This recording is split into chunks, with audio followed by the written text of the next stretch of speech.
안녕하세요. 저는 15년차 결혼 생활을 끝내고 고등학생 딸과 둘이 살고 있는 여자입니다. 사람들은 제 이혼 과정을 들으면 독하다고도 합니다. 하지만 제가 어떤 일을 겪었는지 듣게 되면 저한테 독하다고 할 사람은 아무도 없을 겁니다. 저는 독한 사람이 아니라 소중한 것을 지키기 위해 끝까지 버텨야만 했던 평범한 엄마일 뿐이니까요. 제게는 정유미라는 20년 지기 친구가 있었습니다. 대학 신입생 환영회 때 처음 만났던 친구인데요. 보통 대학 친구는 중고등학교 친구와 달리 그렇게 가까워지지 않는다고도 하는데 유미는 달랐습니다. 처음부터 저희는 몹시 친해졌고 나중에는 자매보다 더 가까운 사이가 되었으니까요. 저희는 참 많은 추억을 공유했습니다. 저에게 유미는 큰 의미였고 유미에게도 제가 그런 존재라고 생각했어요. 지나고 보니 그게 제 인생에서 가장 뼈아픈 착각이 아니었나 싶네요. 어쨌든 제가 남편 양진석을 처음 만났을 때였습니다. 대학 다닐 때부터 남자들에게 인기가 많고 남자 선후배랑도 친하고 남자친구도 꾸준하게 사귄 유미와 달리 저는 영 쑥맥이고 남친도 별로 사귀어본 적이 없었거든요. 누가 저 좋다고 해도 부끄럽고 민망해 피하기 일쑤였고요. 그러다가 소개팅으로 양진석을 만나게 되었는데 저도 그 사람이 너무 마음에 들어서 잘해보고 싶었습니다. 유미는 쑥맥인 제 옆에서 적극적으로 연애 상담과 코칭을 해줬어요. 그렇게 양진석과 저는 사귀게 되었고 나중에는 유미도 소개해주고 다 같이 친하게 지내기도 했죠. 제가 결혼하기 1년 전 유미가 먼저 결혼을 했습니다. 유미의 결혼식의 부케는 제가 받았어요. 그리고 1년 뒤에 제가 결혼을 했는데요. 그런데 유미는 결혼한 지 2년도 안 돼서 이혼을 하게 되었습니다. 성격 차이라고 했던 것 같고 자세하게는 얘기를 안 해줬죠. 그 일로 유미는 의기소침해지기도 했습니다. 원래 쾌활하고 사람 좋아하고 엄청 밝은 친구였는데 이혼이라는 게 사람을 많이 위축시키는 건지 성격이 많이 달라지더라고요. 친구로서 그런 모습이 안쓰러웠습니다. 저도 한창 신혼 때이긴 하지만 유미를 생각해서 셋이서 자주 봤던 것 같고 또 제 딴에는 유미를 많이 신경 썼던 것 같아요. 그럴 때마다 유미는 은수야 고마워. 늘 나까지 챙겨줘서. 난 정말 너밖에 없다. 라고 말하기도 했습니다. 유미랑 친하긴 해도 셋이서 보는 게 불편할 수도 있는데 이해해주는 남편에게도 늘 고마웠죠. 저는 결혼하고 나서도 유미와 가장 가까이 지냈고 저의 속마음도 다 털어놓았습니다. 결혼 초반에는 별다른 문제가 없었는데요. 결혼 1년이 채 되기 전 첫 아이를 임신하고 출산하면서부터 시어머니와의 갈등이 심해지기 시작했습니다. 시어머니는 아들을 선호하시는 분이었는데 저는 딸 서윤이를 낳게 되었어요. 어머님은 딸이라는 사실을 알자마자 출산하면 둘째 준비를 하라고 했죠.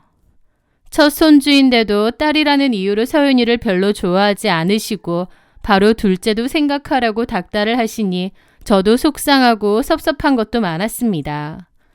그래도 저희 결혼할 때 신혼집을 어머님이 반 정도 보태주셨거든요. 받은 게 크다 보니 어머님이 섭섭하게 말하셔도 저도 꾹 참았죠.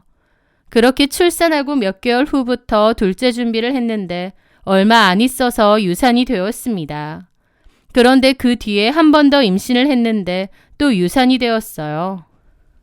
짧은 기간 안에 2번이나 유산이 된 거였죠. 병원에서는 몸 상태가 좋지 못하니 더 이상의 임신 시도는 좋지 않다고 했습니다. 제 몸이 그러한데도 어머님은 대놓고 서운함을 표현하셨죠. 그러면서 은근 다른 친척들에게도 장난인 척 진심인 척 푸념을 하시는 겁니다. 우리 집안은 대대로 아들이 귀하잖아. 그래서 내가 다른 거 다 필요 없고 그저 아들만 하나 낳아주면 된다고 했는데 우리 며느리는 딸 하나 놓고 이제 몸이 안 좋아서 임신이 힘들다고 그러네. 아휴, 내가 결혼한다고 돈도 엄청 보태주고 그랬는데 꼭 사기당한 기분까지 든다니까. 하면서 가시돋친 농담식으로 잘 말하시더라고요. 당연히 저는 무슨 대를 잇지 못한 죄의 취급을 받는 것 같아 너무 힘들었죠. 그런 저를 더 힘들게 한 건 남편의 태도였습니다. 제 편을 들어주기는커녕 그저 반감만 했거든요. 엄마가 옛날 분이라 그러시는 거니까 네가 좀 이해해. 그 말이 전부였죠. 저는 그런 소름을 유미에게 토로를 했습니다. 그러면 유미는 마치 제일인 양 열변을 토하며 화를 내곤 했죠. 너네 시어머니도 진짜 어지간하다. 요즘 세상에 아들딸 차별이 어디 있니? 진짜 너무들 한다. 은수야, 너 기죽지 마. 마음 같아선 내가 진짜 너네 시어머니한테 가서 욕 한 바가지 해주고 싶다. 예쁜 손년딸까지 놔줬는데 왜 그런다니? 하며 저를 달래주었습니다. 유미는 어머님이 저에게 주시는 스트레스 때문에 제가 잠 못 이룰 때면 밤새 통화를 해주며 저를 위로해주곤 했습니다. 그때는 전혀 몰랐죠. 그 위로들이 사실은 제 가정이 무너지길 기다리던 하이에나의 미소였다는 걸요. 그 사이 유미는 전 남편과 재결합을 했습니다. 상당히 사이 안 좋게 깨진 줄 알았는데 알고 보니 이혼 후에도 종종 만났다고 하더라고요. 그러다가 유미가 전 남편의 아이를 임신했고 그걸 계기로 두 사람은 다시 재결합을 한다고 했어요. 첫 결혼이 2년도 안 돼서 끝났기 때문에 상당히 안 맞는 줄 알았는데 다시 재결합하고 나서는 잘 지내는 것 같았습니다.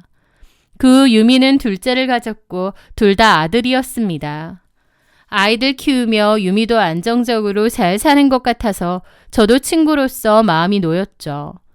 그렇게 세월이 흐르고 또 흘렀습니다. 저희 아이가 중학생이 됐을 무렵이었어요. 그맘때 유미는 또 남편과 이혼을 할지도 모른다고 했습니다. 재결합까지 했었지만 역시 안 맞는다면서 그냥 각자 갈 길 가는 게 낫겠다고 했죠. 아이들은 어쩌냐니까 전 남편이 키운다고 했고 전 남편이 해외지사로 발령이 날 예정이라 아이들을 다 데리고 갈 거래요. 그러면 유미는 혼자 살아야 될 것 같다고 했죠. 저는 유미를 위로해주고 또 응원해 주었습니다. 그런데 그맘때 저희 집에도 불길한 기운이 돌기 시작했습니다. 남편은 온라인 마케팅 회사를 법인으로 운영하고 있는데요. 부쩍 매출이 떨어지고 어려워졌다고 그랬거든요. 그러면서 남편의 귀가가 점점 늦어졌고 집에 와서도 핸드폰만 붙잡고 살았습니다. 남편 하는 일이 온라인으로 관리하는 일이다 보니 일 때문에 핸드폰을 집에서까지 보는 줄 알고 안쓰럽기도 했습니다. 그런데 조금 수상쩍었던 건 어느 날부터인가 식탁에 핸드폰을 잠깐 올려둘라 쳐도 일부러 화면이 바닥을 향하도록 돌려서 놓는 거예요. 게다가 샤워할 때도 핸드폰을 꾸역꾸역 화장실에 들고 들어갔고요. 아무리 일이 바쁘다고 해도 샤워할 때까지 핸드폰 볼 것도 아니잖아요. 그런데도 남편은 핸드폰을 열심히 사수하더라고요. 좀 유난스러운 그 모습에 저도 점차 신경이 쓰이기 시작했던 것 같습니다. 그러다가 한밤중에 문자 알림음이 울린 적이 있어요. 제가 누구냐고 물었더니 남편은 벼랑간 화를 버럭 내며 사업 파트너야. 말하면 뭐 알아? 라고 쏘아붙이는 거예요. 괜히 저한테 짜증이 많아졌었죠. 하지만 그때까지만 해도 저는 그저 요즘 사업이 힘들어서 예민하구나 싶었습니다. 오히려 남편 눈치를 살피며 보양식도 열심히 챙겼죠. 그맘때 유미가 먼저 연락이 왔었습니다. 은수야, 진석 씨 요즘 사업 힘들다며? 응, 좀 그래. 넌 어떻게 알았어? 저번에 마케팅 관련해서 물어보려고 전화했다가 들었어. 자금 관련해서 힘들다고 하던데. 나 전에 일하던 회사 사장님 친척분 있잖아. 그 사람이 꽤 자산가인 투자자인데 진석 씨랑 한번 연결해 줄까? 그 말에 저는 너무 고마웠어요. 자기 일처럼 걱정하고 챙겨주는 모습에 감동받았죠. 정말? 그래 줄 수 있어? 내가 한번 다리를 놔볼게. 너 힘든 일이면 나한테도 힘든 일 아니겠니? 라며 든든한 말을 덧붙였죠. 그렇게 남편에게 말을 전했고 남편도 아니나 다를까 유미 씨한테 연락받았다면서 너무 고맙다고 그러더라고요. 그때 이후로 남편은 유미 만나서 투자자 미팅하고 온다며 늦게 들어오는 날이 잦았습니다. 그런데 저는 오히려 안심했어요. 남편의 일이 잘 풀리나 보다 안심했고 또 다른 사람도 아니고 유미랑 같이 있다고 하니 허튼 짓은 안 하겠지 싶었거든요. 제가 참 어리석었던 거죠. 아마 제 인생에서 가장 멍청했던 믿음이 아닐까 싶습니다. 평온했던 일상이 깨진 건 어느 비오는 화요일이었어요. 중학생이었던 딸이 학원을 마치고 돌아왔는데요. 그런데 평소와 달리 아이 얼굴이 창백하다 못해 파랗게 질려있더군요. 저는 깜짝 놀라 무슨 일 있느냐 어디 아프냐 물었습니다. 그런데 딸이 한참을 망설이다가 그러는 거예요. 엄마, 나 오늘 학원 근처에 있는 편의점 쪽으로 갔는데 거기 근처에서 아빠 차를 봤거든. 근데 아빠 차에 누가 타고 있었어. 누군데? 유미 이모였는데. 아, 그래? 일 때문에 만났나 본데. 근데 딸의 표정이 계속 안 좋더라고요. 왜 그래? 이모랑 아빠랑 차 안에서 서로 안고 있었어. 심장이 쿵 내려앉는다는 게 어떤 기분인지 그때 처음 알았습니다. 머릿속이 윙윙거리고 눈앞이 흐릿해졌죠. 정말이야? 잘못 본 거 아니고? 아니야, 내가 분명히 봤어. 유미 이모 맞았어. 아빠랑 꼭 안고 있던데. 일단 딸에게는 엄마가 알아서 할 테니 모른 체 하라고 했습니다. 너무 걱정하지 말라고 덧붙이면서요. 그날 밤 저는 한숨도 자지 못했습니다. 남편과 유미가 그런 사이라고? 그게 말이 되나? 너무 충격이 컸죠. 그날 남편이 새벽 2시에 들어와 제 옆에 누웠을 때 그전까진 신경 못 썼는데 문득 남편에게선 낯익은 향수 냄새가 나더라고요. 가만 보니 제가 작년 유미 생일에 선물했던 바로 그 향수였습니다. 예민하게 남편을 바라보니 그제야 이상한 점이 보이더라고요. 며칠 뒤 남편이 또 미팅이 있다며 나갔을 때였습니다. 저는 조용히 미리 렌트한 차로 뒤를 쫓았죠. 남편의 차는 예상대로 유미의 집 가까운 데에 멈추더라고요. 잠시 후 모자를 깊게 눌러 쓴 유미가 주위를 살피며 남편의 차를 올라탔습니다. 남편의 차는 움직였고 저는 남편의 차를 따라갔습니다. 남편의 차는 어느 강변가로 갔고 둘이서 무슨 대화라도 나누는지 1시간 넘게 그곳에 있더라고요. 그 뒤로는 다시 유미를 태웠던 곳으로 데려다 주었고 남편도 집으로 돌아갔죠. 저는 남편의 블랙박스를 이용해 두 사람이 강가 근처에서 주차해놓고 나누었던 대화를 들을 수 있었습니다. 그 대화가 정말 충격적이더라고요. 진짜 임신이야? 내인 거지? 말이라고 물어? 나 요즘 남편이랑 이혼 준비 중이잖아. 아예 각방으로 살잖아. 집만 한 집이지 서로 남남된 지 오래라고. 알지. 아들들은 어쩐다고 했지? 남편이 키우겠대. 해외지사로 발령 나서 갈 것 같다는데 아들들은 데리고 가겠대. 나랑 이혼하고. 나는 아무래도 집 새로 구해야 될 것 같아. 혼자 살만한지. 자기가 돈 좀 보태줘. 알았어. 그럼 지금은 남편 당신 임신 중인 건 전혀 모르겠네. 알면 안 되지. 그러면 위자료 소송 걸 수도 있는데. 자긴 어쩔 거야? 어쩌긴 내가 책임져야지.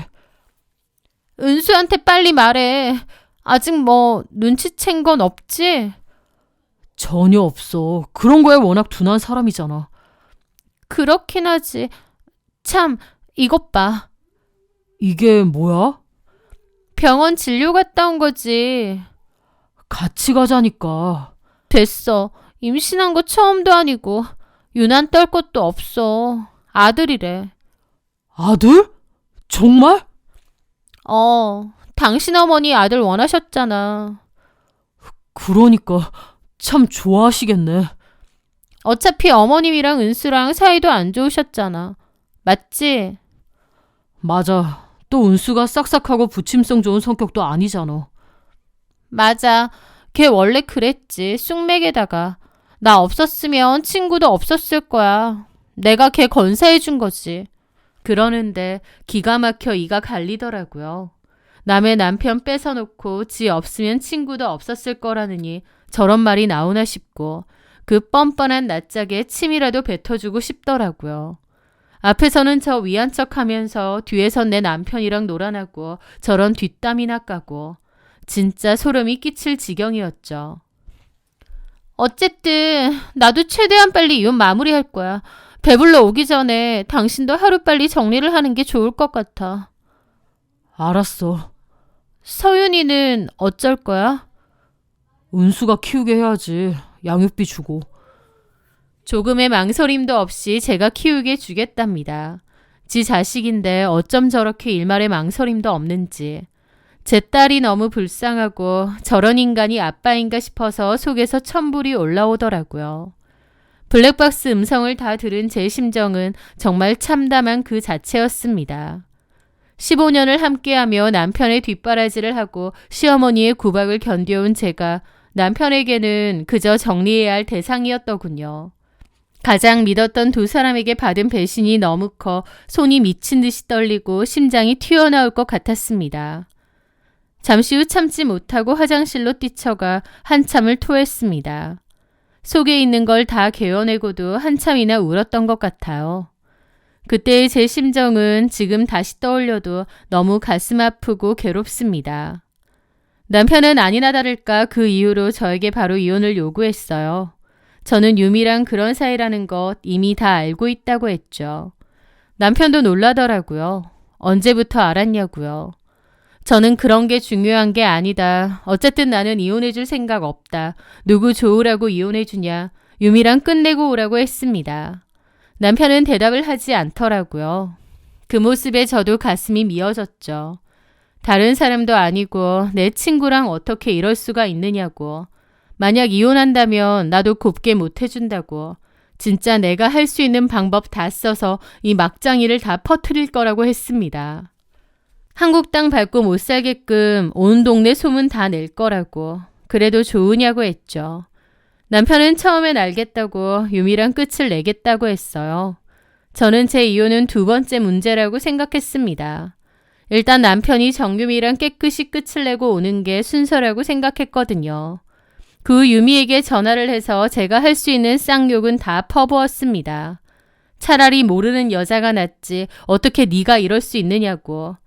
정유미는 제가 뭔 말을 하든 대꾸 없이 가만히 듣고만 있더라고요. 저는 유미한테 절대 이혼 안 할 거라고, 내가 미쳤다고 너 좋은 일 해주겠냐고, 그리고 네 남편에게도 네 임신 사실 다 알릴 거라고, 너 상대로 상간소송도 할 거라고 악을 썼습니다. 유미는 제 말을 듣고는 자기 남편에게 알려도 상관없다며 상간소송도 할 테면 해봐라고 그제야 큰 소리로 따지고 들더라고요. 저는 이 더러운 년아 인생 그따위로 살지 마라 천벌받는다 일가라고 끊었습니다. 그런데 정말 기막힌 사건은 거기서 끝이 아니었습니다. 그 일이 있고 저는 사는 게 아닌 것처럼 힘들었어요. 그런데 황당하게 어느 날 초인종이 울렸습니다.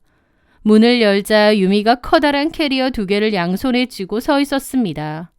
제가 벙쪄서 보니까 저를 밀치고 안으로 들어오더라고요.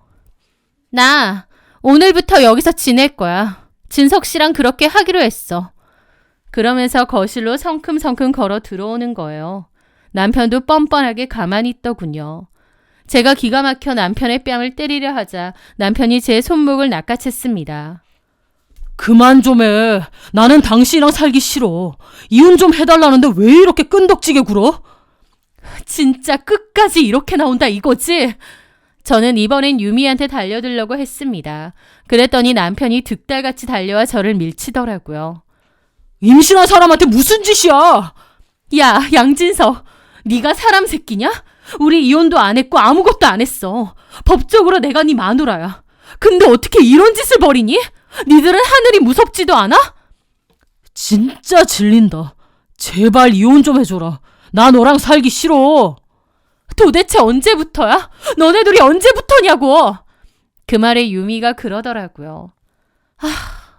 은수야, 그게 뭐가 중요하니? 중요한 건 진석 씨랑 나랑 사랑한다는 거야. 진석 씨는 네가 너무 싫고 지겹대. 제발 정 떨어지는 짓 그만하고 이혼해줘. 야, 이 미친 것들아. 막무가내로 이렇게 밀고 들어오면 끝이야? 법적으로는 내가 양진석 마누라야. 너는 그냥 상간녀라고. 그 말에 유미가 코웃음을 치며 눈앞에서 전화를 걸더라고요. 다름 아닌 시어머니였습니다. 유미야. 어머님은 너무 다정하게 유미를 부르더라고요. 아, 어머니, 저 지금 진석 씨 집 들어왔습니다. 은숙이 가만 안 있을 텐데? 옆에 있어요. 저는 이게 무슨 시츄에이션인가 싶어 벙쪘습니다. 어머님도 다 알고 있었어요. 다 아는 정도가 아니라 양진석과 유미의 관계를 지지하기까지 했습니다. 아마 유미가 양진석의 아들을 가졌기 때문이겠죠. 은수야, 속 좁게 굴지 말고 그냥 이혼을 좀 해라. 그 꼴 보고 너도 더 살고 싶은 건 아닐 거잖아. 어머님까지 어떻게 이러실 수가 있으세요? 내가 뭘? 그러면 네가 아들을 가지든가. 내가 말했지. 내가 너한테 바라는 거 아들 낳아주는 거밖에 없다고. 억울하면 네가 아들을 가졌어야지. 저는 어이가 없어 눈물까지 났습니다. 나는 절대 이 집에서 안 나가. 그리고 그날부터 지옥 같은 동거가 시작되었습니다. 제일 억울한 것도 전데 제일 힘든 것도 저더라고요. 남편과 정유미는 저를 투명인간 취급하며 집에서 지냈습니다. 심지어 저희 딸 앞에서도 아주 뻔뻔하게 굴더라고요. 저희 딸도 울면서 아빠랑 이모가 어떻게 이럴 수 있느냐 하고요. 아마 그것들이 원한 게 이거였나 봅니다. 저희 딸 앞에서도 저렇게 굴면 제가 저희 딸 데리고 집을 나갈 거잖아요. 그걸 원했던 거겠죠. 저는 정유미를 상대로 상간소송을 걸었는데 정유미는 눈 하나 깜짝 않더라고요. 결국 저는 이혼을 준비하게 되었어요. 그런데 저도 가만히 이혼해 줄 순 없었죠. 저도 저만의 복수를 해야겠더라고요. 저와 딸아이를 투명인간 취급하며 제 집 안방을 차지한 그 인간들을 그냥 곱게 보내줄 수는 없었죠. 저는 그날부터 남편의 뒤를 캤습니다. 남편은 제가 완전히 의지를 잃었다고 생각했는지 제 앞에서도 유미와 시어머니랑 셋이 앉아 대놓고 아이 이름을 고민하기까지 하더군요. 저는 그들 앞에선 무기력하고 무력한 척했지만 뒤로는 철저히 자료를 모으고 이혼 준비를 하고 있었습니다.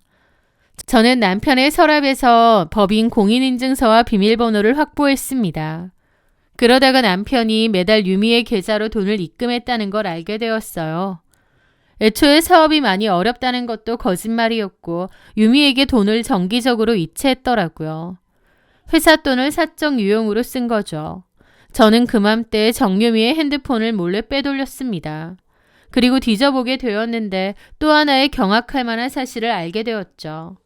알고 보니 정유미와 전 남편은 다시 화해를 했고 같이 외국으로 가자는 얘기까지 나누고 있었던 겁니다.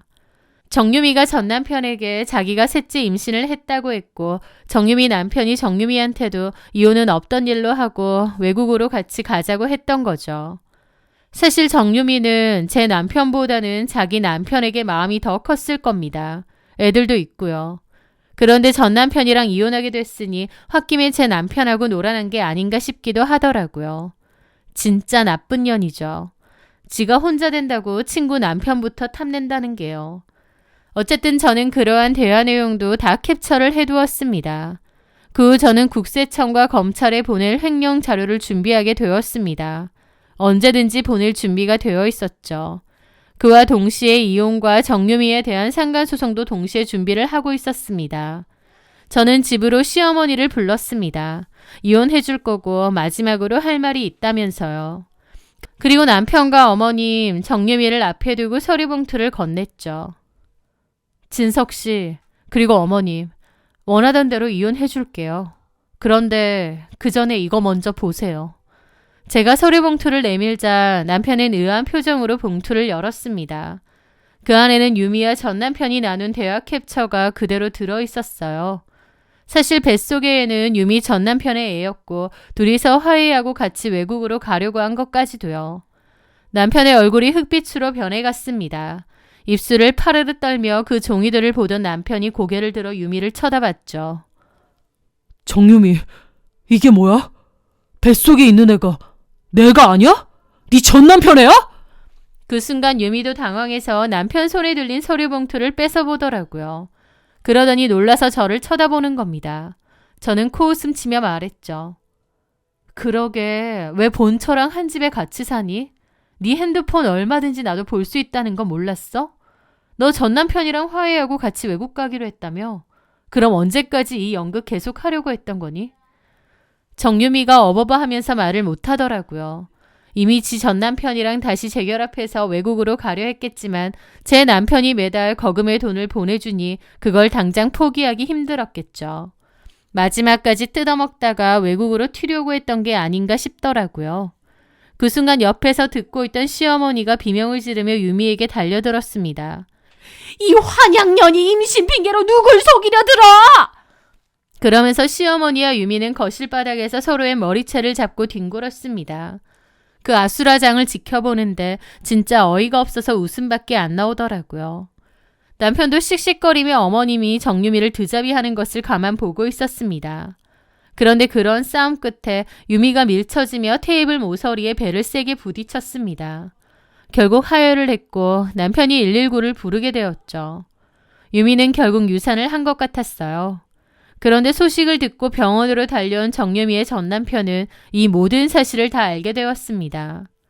친구 남편과 바람 피웠고 본처가 있는데도 그 집에 들어가서 살기까지 했다는 걸요.